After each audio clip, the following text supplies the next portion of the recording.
What's up, everybody? I am Jesse, or GameOverJesse, as all of you may know me.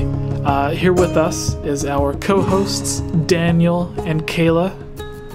We have no guests with us this time. Just like last week, we talked about the top 5 things that we loved about Twilight Princess, and then we did a second video on the top 5 things we hated about Twilight Princess. We have other videos on Wind Waker, Ocarina of Time, Breath of the Wild that you can go check out. Some are discussions like this, some are scripted.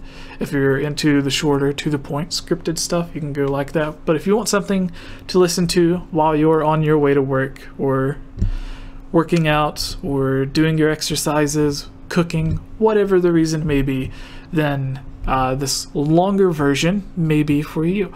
I want to say, because I've neglected it throughout the rest of the podcast, we have a giveaway going on right now with Yuri of Wind. We're trying to help him get to 300,000 subscribers. He's at 295 or something like that. He does gaming mysteries and other video series.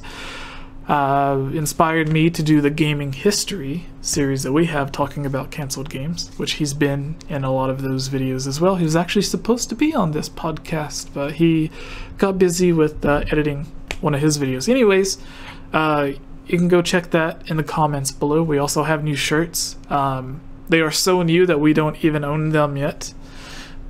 So let's get to it. The top 5 things that we love the most about Majora's Mask.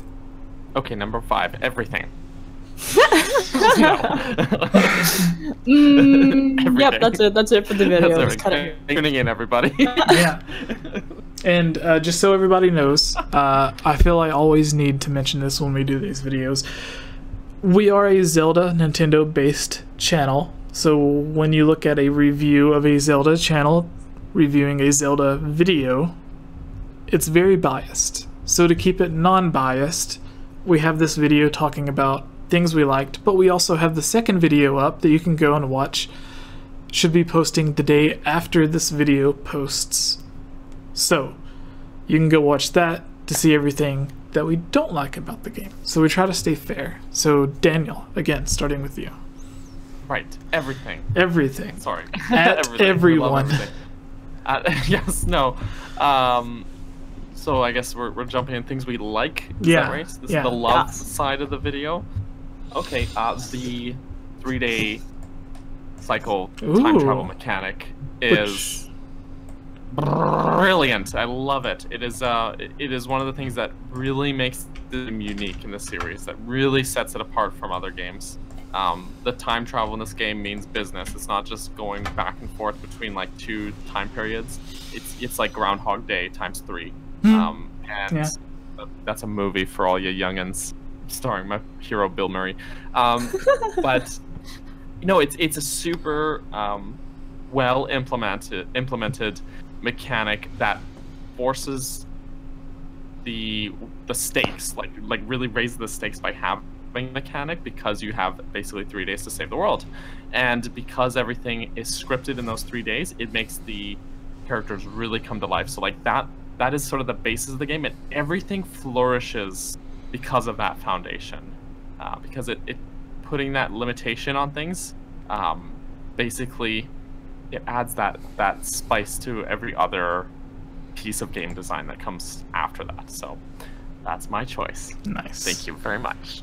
Yeah, a quick fact for everyone listening: the 3-day cycle originally was supposed to be a 7-day cycle, and there are tiny little upgrades in the game, like Link's model looks a little bit better than the Ocarina of Time model.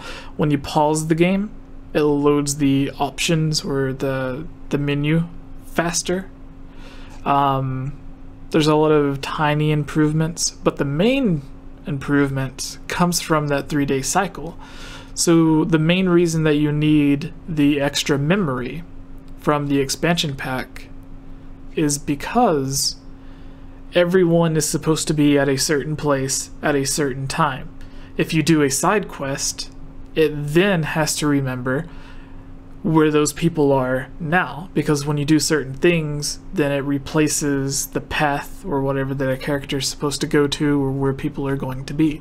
So to keep track of all of that, the console needs that extra memory to remember where everyone is. Similar to Breath of the Wild, when it has its Blood Moon, that's because if you are in Kakariko Village and you open a treasure chest, or you kill out a bunch of bokoblin camps, and then you go all the way to Gerudo Village or whatever, and you open up another chest, even though you're on the other side of the map, the game has to remember every single thing that you did all the way on the other side of the world. So when you get a Blood Moon, it's because the RAM fills up with all the memory and it can't remember anything else, so it resets everything. So that's a quick tidbit. And it was originally, instead of the expansion pack, it was supposed to use the Nintendo 64 disk drive, and it was going to have a 7-day cycle instead of a 3-day, and some of the stuff is still there with the 3-day cycle. You can mess with the game code and go to the 7th day and then the 0th day or whatever. So it's very interesting stuff that you can do. Kayla, what do you love the most about Majora's Mask? Is it a cop-out to say the music? Because I get that soundtrack stuck in my head literally every day. That's not a cop-out. No, music's a big part. Music is important. It's so good. It is so catchy, and it just really perfectly describes the different situations and the different areas you're in. And I kid you not, like, that's probably the top soundtrack from Legend of Zelda that actually gets stuck in my head. And it's very thematic. Like, yeah, different, like basically the swamp theme, mountain theme, like kind of canyon theme, the Great Bay theme. Like, they are all technically different mixes of the same theme, but remixed or reorchestrated to suit that area better. But because it has that same prevailing theme of it's a very despairing theme too. It's far more powerful than just another random Zelda song from other places. Yeah, not to discredit other games, but yeah, it's good. It's real good. So good. Jesse. Yeah. James. Sorry. No, I was trying to look up the Japanese title for Majora's Mask is Zelda no Densetsu Majora no Kamen. I was trying to figure out what kamen means. Maybe it means mask? I don't know. Could be. And Majora is spelled differently as well. So, anyways. I do not. Yeah, it's Japanese, Mujura. See, doesn't Ilya know all the languages?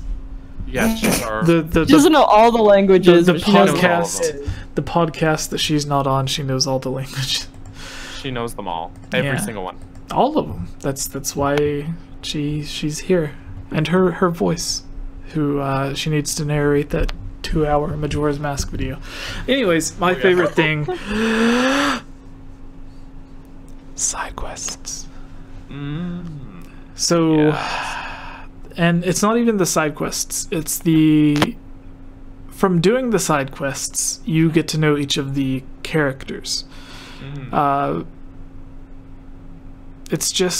It makes the game feel alive. Whereas you play Twilight Princess or I don't know, like a lot of the 2D games. They don't really go in depth on the characters. But in Majora's Mask, sort of in Skyward Sword, not to the same extent. And then Breath of the Wild has some taste of it, where you get to know some of the characters really well. Like all of the sun carpenters. Right, and Cass and... But in Majora's Mask, you just... Almost every single character in the game, it feels like almost no one is left out. Yeah. Everyone has their story, whether it's like the mayor and all of his people arguing with each other, the guards telling their story, even though there's no side quests that involve them. They like talk to you, tell you like some of them are like scared about the moon. Some of the NPCs believe the moon's not falling at all. It's just people believing in myths or whatever. But then you look up and it's getting closer, and it's like, well, you don't have to believe, or like you can just look up and see it for yourself. Like you don't. Yeah. It's kind of dumb, I guess, but whatever. Anyways, and then there's like Andrew's grandmother that tells all of the stories that you need the all-night mask. Yeah. So there's like all of the characters that you get to know, and then even if you, because some people think, well, it's like, well, Clocktown's the only town in Majora's Mask, so of course you get to know everyone really well. But then you go to the Goron area, like the mountain, and you get to know everyone there. You get to know everyone at Zora's domain. Like you have to get back the Singer's eggs, right? Yeah, Lulu. Yeah, you have to get back Lulu's eggs, which is the scariest part of the game for me, because I have a fear of like deep water and giant creatures. Oh, and this does both of them. Yeah, like Morphil and Twilight Princess gets to me, because it's like a giant snake thing. And this, it's the same thing, like giant eel snake-like things, but they only, like, they just come straight out. I think they were in Super Mario 64 as well. Yeah, they look a little different, but it's pretty much the same thing. Yeah. Also in Mario Odyssey, they look terrifying. Just putting that out there. Yeah. Yeah, that's mine, just the characters. 2 more, so it goes back to you, Kayla. Me? Yeah, well, we're going I to was gonna start say and this end actually with Daniel. This kind of goes into you talking about side quests, but another thing that I really loved about Majora's Mask were like the variety of the masks that they had, and just like the Happy Mask Salesman too. He was spot on. But I love that the entire time it's just like you use a mask to like lead chickens and the mask to dance, and it's just like there's so many like just weird things that Mask does that not many games would think of doing, and they do it all with their masks. So it was originally and there's the transformation mask too, which is like those 3, like most Zelda games that have a transformation have one thing, Wolf Link and then back or whatever, but this is like you've got Deku Link, Goron Link, Zora Link, your normal form, and then Fierce Deity Link is the bonus one. Like, there's a lot more variety of those transformations, and they're all really well fleshed out as well. Yeah, I have 2 things to say about this. One actually came up on the live stream that Tevi was doing yesterday. I think it was yesterday. Someone in the comments asked what items we would like to see returned, and he said the Pegasus Boots. And I was recording or editing a video about Majora's Mask. So I thought, what if you put on the Pegasus Boots while you were wearing Majora's Mask? Or the bunny hood, I meant. Well, no, we were talking about this when Tevi and I were playing Fortnite. Was it? Yeah, because I was there for that conversation. Well, we talked about it twice then. Because like one makes you faster and one makes you run. Yeah. But yeah, so the mask abilities that you like about the game carried over from what was supposed to be the expansion to Ocarina of Time. The masks, like the bunny hood, there's no proof of this, but there are interviews where they said like all of the ideas of the masks were supposed to, like, they carried over because they were supposed to have more uses in Ocarina of Time. So that's why everything that got left out of the Ura expansion became a big focus of Majora's Mask. So theoretically, since all of the masks were supposed to have abilities in Ocarina of Time, there is a huge fan conspiracy, I guess you could call it, that the Running Man, who you can never beat, originally you were supposed to use the bunny hood mask in order to beat him. Right. That makes sense. Yeah. Because you give him the mask as the postman in Majora's Mask as well. Yeah. And then he says that he can run faster with the hat on in Ocarina of Time as well, right? It's just when you wear it, you don't get the ability. True. In Ocarina of Time, but you give it to him and then Yes, he can run. You always see like dust behind him. So it's a thing that carried over. You were originally supposed to beat him, theoretically, which I think makes sense. Yes. But yeah, Little tidbit there. Daniel, last thing that we love about Majora's Mask.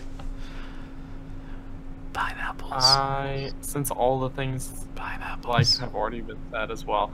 Pineapples. Yes, it's pineapple. Yeah. The pineapples. No, Oh my goodness. it to me is kind of the mystery behind the game. There's a lot of stuff in Zelda that's not really well explained, but Majora's Mask I think has the most like mystery surrounding it, which leaves a lot of room for discussions and speculations and theory videos and all this stuff. And I think that's one of the things people love the most about this game, as well as that there's a lot more to talk about because there's so much that's kind of we have the gaps and it's not just like, oh, they did a bad job explaining it. It feels almost like the mystery is really part of the appeal, and it's just something I really like about the game. So yeah, they did it all intentionally. Yes, so there's like the Fierce Deity Mask. There's a lot of mystery behind where that came from, and like there's varying explanations that we've been given over the years, but there's still just a lot of it is kind of left blank. Origins of Majora's Mask are explained, but really vague. The nature of Termina's existence is, even though kind of confirmed, is still hotly debated. Where it exists, if it does exist, etc. So there's all this stuff that is really, it's really neat that like as a community we can get together, have these kind of discussions because the game leaves so much that's open to interpretation that way. So I like that. It was such a heartfelt answer. Oh. All right. I tried. I'm a big nap. Giving us those feels. After that heartfelt answer, you guys ready to talk about what we hate about the Yeah. Yes. All right.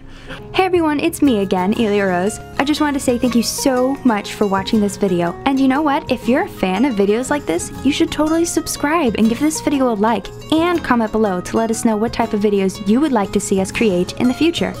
And if you would really like to support all of us here at the GameOverJesse channel, please consider purchasing a GameOverJesse t-shirt or becoming a Patreon at patreon.com/GameOverJesse, where you can receive many rewards, such as getting shoutouts, having any topic or theory that you select discussed on the podcast or made into its own video, having your question answered, joining on as a guest on the podcast, and playing with us during our Twitch live streams at twitch.tv/GameOverJesse, and much, much more.